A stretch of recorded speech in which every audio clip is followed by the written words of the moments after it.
সাফল্যের চূড়ায় পৌঁছানোটা হয়তো কঠিন, কিন্তু সেই চূড়ায় টিকে থাকা যে আরো কত বেশি কঠিন তা আজ বং মিডিয়ার দিকে তাকালে খুব সহজেই বোঝা যায়। একটা সময় ছিল যখন স্মার্টফোনে শুট করা কিছু সাধারণ মেটো হাসির ভিডিও বাংলার ঘরে ঘরে মানুষের মুখে হাসি ফুটিয়েছিল। ভগবান ভগবান দোয়াই লাগে, পাও ধরুন তোর সাহস দে। আমি আপনার বদলে চকলেট নেবো কেন?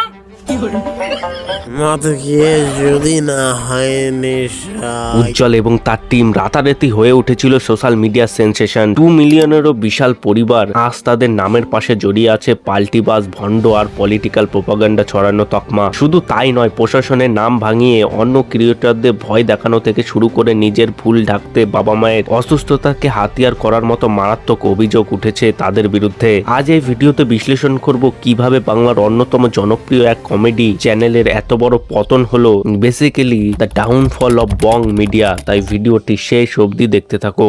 রাত নেমেছে মনের ঘরে আধার বারো নাকি আমাকে চুটি চেটাও বলে, আমি চুটি চাটিনি ভাই। না না, ও চাটে না, ও ডিরেক্ট মুখে নেয়। বৌমা বলে মুভি শাশুড়ি চাই সিরিয়াল। সময়টা ছিল 2017 থেকে 18। ভারতে তখন জিওর আশীর্বাদে ইন্টারনেটে বিপ্লব ঘটে গেছে। শহরের গন্ডি পেরিয়ে ইন্টারনেট তখন পৌঁছে গেছে বাংলার প্রত্যন্ত গ্রামে। হাতে হাতে স্মার্টফোন আর চোখে নতুন কিছু করার স্বপ্ন। ঠিক সেই সময়ে খুব সীমিত সম্বল নিয়ে পথ চলা শুরু করেছিল উজ্জ্বল। শুরুর গল্পটা আর 5 জন সাধারণ ক্রিয়েটরই মতো।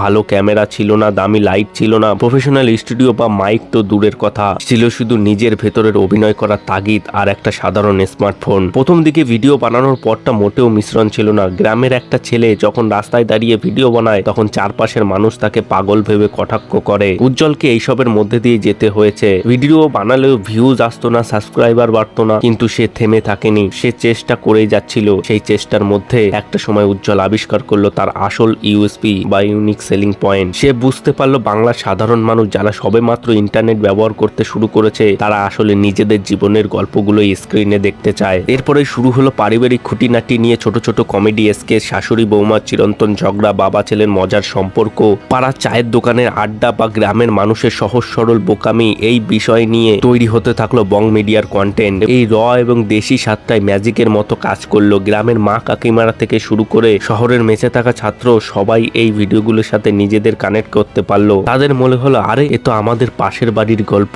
এই রিলেটেবিলিটি বা নিজেদের জীবনের সাথে মিল খুঁজে পাওয়ার অনুভূতিটাই বং মিডিয়াকে এক লাফে সাফল্যের চূড়ায় পৌঁছে দিল। সাফল্য আসতে শুরু করলে মানুষের আত্মবিশ্বাস বাড়ে। বং মিডিয়াও ধীরে ধীরে একটি শক্তিশালী টিম গড়ে তুলল। গ্রামের সাধারণ পরিচিত মুখগুলো রাতারাতি সোশ্যাল মিডিয়ায় স্টার হয়ে গেল। তাদের সাবলীল মেঠো অভিনয় ভিডিওগুলোকে আরো বাস্তবসম্মত করে তুলল। একটি ভিডিও আপলোড হওয়া মানে কয়েক ঘন্টার মধ্যে লক্ষ লক্ষ ভিউজ, স্পন্সরশিপের লাইন লেগে গেল। সিলভার প্লে বাটন থেকে শুরু করে গোল্ডেন প্লে বাটন সবই একে একে আসতে শুরু করলো বং মিডিয়ার ঝুলিতে। উজ্জ্বল প্রমাণ করে দিল যে মেধা আর ধারাবাহিক পরিশ্রম থাকলে একটা স্মার্টফোন আর গ্রামের মেঠো পথ দিয়েই দুনিয়া জয় করা যায়। 2 মিলিয়নের এক বিশাল পরিবার তৈরি হলো। কিন্তু কথায় আছে সাফল্য সামলানো সবার কর্ম নয়। যখন পকেটে টাকা আসতে শুরু করে, চারপাশের মানুষ যখন আপনাকে ভগবান বানাতে শুরু করে, তখন মানুষের ভিতর একটা সুপিরিয়রিটি কমপ্লেক্স বা অহংকার জন্ম নেয়। বং মিডিয়ার ক্ষেত্রেও ঠিক সেটাই হলো। সাফল্যের অন্ধ অহংকার ধীরে ধীরে গ্রাস করতে শুরু করলো মূল ভিত্তিকে। যে টিমকে বাইরে থেকে একটা সুখী পরিবারের মতো দেখাতো, তার ভেতরেই শুরু হলো ক্ষমতার লড়াই, টাকার ভাগ বাটোয়ারা নিয়ে দ্বন্দ্ব, আর তার সরাসরি প্রভাব পড়তে শুরু করলো তাদের কন্টেন্টের উপর। যে কোনো ক্রিয়েটিভ কাজের সবচেয়ে বড় শত্রু হলো একঘেয়েমি। বং মিডিয়া যখন দেখলো তাদের শাশুড়ি বৌমার ঝগড়ার ফর্মুলা হিট করে গেছে, তখন তারা সেই ফর্মুলাটাই বারবার ব্যবহার করতে শুরু করলো। ক্রিয়েটিভিটি বা নতুন কিছু ভাবার জায়গাটা সম্পূর্ণ মরে গেল। ভ্যালু অ্যাড করার বদলে শুধুমাত্র ভিউজের লোভে বং মিডিয়া শুরু করলো ফোর্সড কমেডি বা জোর করে হাসানোর চেষ্টা। সাধারণ পারিবারিক সম্পর্কগুলোকে তারা অত্যন্ত টক্সিক ভাবে তুলে ধরতে শুরু করলো। শাশুড়ি বৌমার নিত্যদিনের ঝগড়া বা যে দৃশ্যগুলো তারা কমেডির মোড়ক দেখাতে শুরু করলো তা ধীরে ধীরে রুচিহীন পর্যায়ে চলে গেল। অতিরঞ্জিত অভিনয়, চড়া মেকআপ আর সস্তা ডাবল মিনিং জোক একটা বড় অংশের দর্শকের কাছে অস্বস্তিকর বা ক্রিঞ্জ লাগতে শুরু করলো। এর সাথে যুক্ত হলো কনসেপ্ট চুরির অভিযোগ। মৌলিক ভাবনা যখন শেষ হয়ে যায় তখন মানুষ অন্য অন্যের জিনিস চুরি করে। বিভিন্ন সময় অভিযোগ উঠতে শুরু করলো যে বং মিডিয়া বা হিন্দি বা বাংলাদেশি জনপ্রিয় কমেডি ভিডিওর কনসেপ্ট হুবহু নকল করছে। আর সবচেয়ে বড় ধাক্কা এলো ভেতর থেকেই। বাংলা ইউটিউবে একটা প্রচলিত প্রবাদ আছে, টিম বড় হলে টিম ভাঙে। বং মিডিয়াও এর ব্যতিক্রম হলো না। তাদের পুরনো এবং অত্যন্ত জনপ্রিয় অনেক মুখ হঠাৎ করে চ্যানেল ছেড়ে বেরিয়ে চলে গেল। দর্শকরা অবাক হলো, কিন্তু অবাক হওয়ার থেকেও বড় বিষয় ছিল যে বেরিয়ে যাওয়া সদস্যদের অভিযোগ। তারা প্রকাশ্যে সোশ্যাল মিডিয়া লাইভ করে জানালো যে মূল চ্যানেলের মালিক হিসাবে উজ্জ্বল তাদের ন্যায্য পারিশ্রমিক দেয়নি। দিনের পর দিন খাটিয়ে নেওয়ার পর তাদের কাজের সঠিক স্বীকৃতি বা ক্রেডিটও দেওয়া হয়নি। একটা পরিবারের মতো দেখতে লাগা টিমের ভেতর যে কতটা নোংরা রাজনীতি বা আর্থিক বঞ্চনা চলছিল তা ধীরে ধীরে দর্শকের সামনে উন্মোচিত হতে শুরু করলো। এত সব বিতর্ক হয়তো একটা সময় ধামাচাপা পড়ে যেত। দর্শকরা হয়তো তাদের আবার সুযোগ দিত, কারণ বাঙালি খুব আবেগপ্রবণ জাতি, তারা মাপ করতে জানে। কিন্তু বং মিডিয়া এবং উজ্জ্বল এরপর এমন একটা ভুল করলো যা তাদের কাফিনে শেষ পেরেকটা পুঁতে দিল। আর সেই ভুলটা হলো অর্থের লোভে নোংরা রাজনীতির ফাঁদে পা দেওয়া। একজন কন্টেন্ট ক্রিয়েটরের সবচেয়ে বড় শক্তি কি? তার স্পন্সর, তার টাকা না, তার সবচেয়ে বড় মূলধন হলো তার অডিয়েন্স, সেই অডিয়েন্সের বিশ্বাস। কিন্তু নির্বাচনের আগে আমরা এক অদ্ভুত দৃশ্য দেখলাম। অভিযোগ উঠল যে ক্রিয়েটররা এতদিন সমাজ বা পরিবার নিয়ে ভিডিও বানাতেন, তারা হঠাৎ করে টাকার বিনিময়ে নির্দিষ্ট এক রাজনীতি দলের হয়ে নির্লজ্জ প্রমোশন শুরু করলেন। এই ক্ষেত্রে আঙুল উঠল তৃণমূল কংগ্রেসের হয়ে প্রমোশনাল ক্যাম্পেইনের দিকে। শুধু প্রমোশন নয়, অডিয়েন্স পোল এবং কমিউনিটি পোস্টের মাধ্যমে সাধারণ মানুষের মতামতকে প্রভাবিত করার, ম্যানিপুলেট করার একটা জঘন্য খেলা শুরু হলো। 10টা লোককে জিজ্ঞেস করছে, তার মধ্যে 8টা লোকই টিএমসি কে ভোট দিবে। এবার তো পাবলিক সাপোর্ট পুরা টিএমসি ভাই, অডিয়েন্স পোল পুরা টিএমসি, চল আমিও টিএমসি কে ভোট দিই। তো এরকম একটা ভাই পেইড প্রমোশন করছে, প্রমোশন করে নাই, পেইড প্রমোশন। এই যে এইটা একটু দেখে নাও। ডাইরেক্ট পাবলিককে জিজ্ঞেস করবো এবার বিধানসভায় কাকে ভোট দেবে। সাধারণ মানুষকে বোকা ভাবার একটা প্রবণতা তৈরি হলো। একজন ইনফ্লুয়েন্সার যখন পলিটিক্যাল প্রোপাগান্ডা ছড়ায় তখন সেই ক্রিয়েটার আর ক্রিয়েটার থাকে না, সে রাজনৈতিক দলের আইটি সেলের কর্মী হয়ে যায়। কিন্তু আসল খেলাটা শুরু হলো নির্বাচনের ফলাফলের পর। কথায় আছে, হাওয়া যেদিকে ঘুরে পাল সেদিকে ওড়ানোর যে নাজির তারা তৈরি করলো তা বোধহয় কোনো গিরগিটিও পারবে না। ফলাফলের সময় রাতারাতি তৃণমূল কংগ্রেসের থেকে বিজেপির দিকে ঝুঁকে পড়া এক অদ্ভুত গেম বা ভণ্ডামি শুরু হলো। দীর্ঘ লড়াইয়ের পরে বিজেপি সরকার বাংলায় বন্ধু যেদিন রেজাল্ট তার আগের দিন রাত্রি 1টা পর্যন্ত বিজেপি কর্মীদের সাথে আমরা মিটিং করেছি। আমি ভরসা দিয়ে যে অডিয়েন্স তাদের এত ভালোবাসতো তারা এই রাজনৈতিক পাল্টিবাজি আর মেনে নিতে পারলো না। যারা টাকার জন্য আজ এর পক্ষে কাল ওর পক্ষে কথা বলে তাদের মেরুদণ্ড বলে কিছু নেই। আর মেরুদণ্ডহীন ক্রিয়েটারদের অডিয়েন্স কোনোদিন সম্মান করে না। সোশ্যাল মিডিয়ায় শুরু হলো এক তীব্র সমালোচনা। অডিয়েন্সের ট্রাস্ট একবার ভেঙে গেলে আর জোড়া লাগে না। বং মিডিয়া সেটা মর্মে মর্মে টের পেতে শুরু করলো। এই পুরো ভণ্ডামির পর্দায় একেবারে মাঝখান থেকে চিরে দিলেন বাংলার আরেক জনপ্রিয় ক্রিয়েটার সিনেবাব বা মিনময়। তার আলোর গতিবেগে পাল্টি ভিডিওটি ছিল বং মিডিয়ার এই রাজনৈতিক দ্বিচারিতার উপর একটি সার্জিক্যাল স্ট্রাইক। মিনময় চোখে আঙুল দিয়ে দেখিয়ে দিলেন কিভাবে এই ইনফ্লুয়েন্সাররা টাকার জন্য নিজেদের বিক্রি করে দিয়েছেন। কিন্তু এই ভিডিওর পর যা হলো তা বাংলা ইউটিউবের ইতিহাসে এক কলঙ্কিত অধ্যায় হয়ে থাকবে। রোস্টিং কমিউনিটির সাথে বং মিডিয়ার ঝামেলা নতুন নয়। আগে এসব সীমাবদ্ধ ছিল গালিগালাজ, বড়জোর ফেক কপিরাইট স্ট্রাইক দেওয়ার মাধ্যমে। কিন্তু এবার উজ্জ্বল যে পথ বেছে নিলেন তা ছিল চরম অগণতান্ত্রিক এবং ভয়ঙ্কর। সমালোচনার জবাব লজিক দিয়ে না দিয়ে, নিজের কাজের সপক্ষে যুক্তি না দিয়ে উজ্জ্বল প্রশাসনের নাম ভাঙিয়ে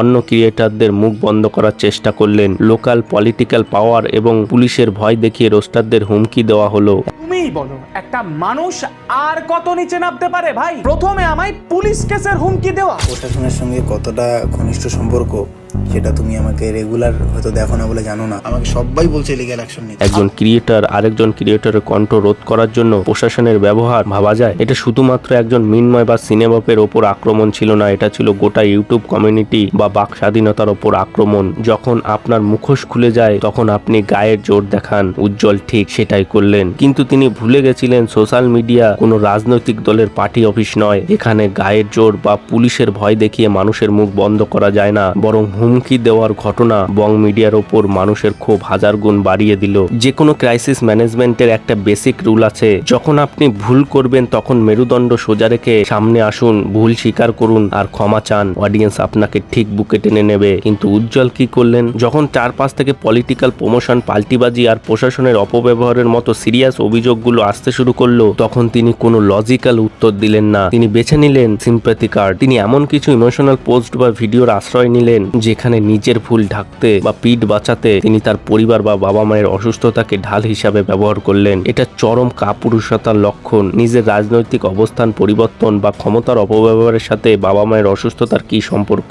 মিন্ময় তার ভিডিওতে খুব স্পষ্টভাবে এই কথাটাই পয়েন্ট আউট করেছেন।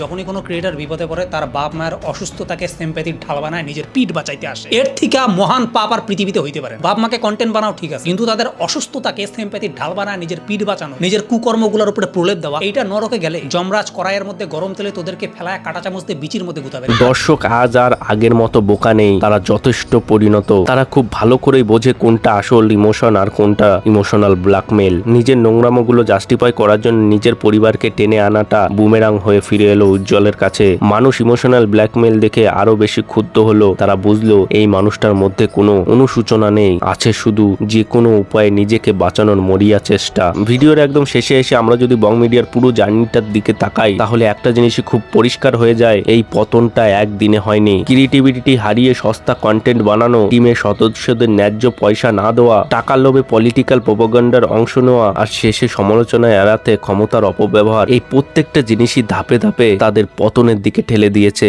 বং মিডিয়ার এই ডাউনফল বাংলা ইউটিউবের সমস্ত ক্রিয়েটরদের জন্য, বিশেষ করে নতুনদের জন্য একটা বিশাল বড় লেসন। ভিউজ, স্পন্সরশিপের টাকা বা পলিটিক্যাল পাওয়ার এগুলো খুব সাময়িক, আজ আছে কাল নেই। আপনার আসল সম্পদ হলো আপনার দর্শক, আপনার মেরুদণ্ড। আপনি যখন টাকার লোভে নিজের নিরপেক্ষতা বা মেরুদণ্ডকে বেছে দেবেন তখন আপনি শুধু নিজেকে নয় লক্ষ লক্ষ মানুষকে ধোঁকা দেন যারা আপনাকে অন্ধের মতো বিশ্বাস করেছিল। সাধারণ মানুষের শক্তিকে কখনো আন্ডার এস্টিমেট করতে নেই। সাধারণ মানুষ অনেক ধৈর্য ধরে, তাদের দিনের পর দিন সুযোগ দেয়, বাজে কন্টেন্ট হজম করে, কিন্তু যখন ভণ্ডামির জল মাথার উপর দিয়ে যায় তখন তাদের বুদ্ধিমত্তাকে অপমান করা হয়। তখনই এই সাধারণ মানুষই আপনাকে সিংহাসন থেকে টেনে মাটিতে নামাতে দুবার ভাবে না। তারা যেমন জিরো থেকে হিরো বানাতে পারে ঠিক তেমনই হিরো থেকে জিরো বানাতে তাদের এক সেকেন্ডও সময় লাগবে না। সাফল্যের ইমারত তৈরি করতে বছরের পর বছর, দশকের পর দশক সময় লেগে যায়। একটা মানুষের ঘাম, রক্ত আর না ঘুমানো রাতের স্বপ্ন দিয়ে তৈরি হয় সেই ইমারতের এক একটাই। কিন্তু জানেন কি সেই বিশাল ইমারত ভেঙে পড়তে কতক্ষণ সময় লাগে? মাত্র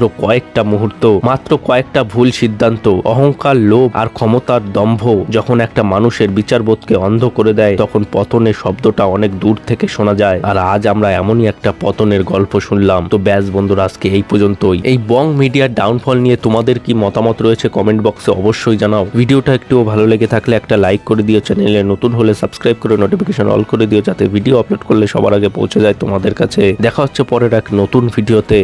বাই।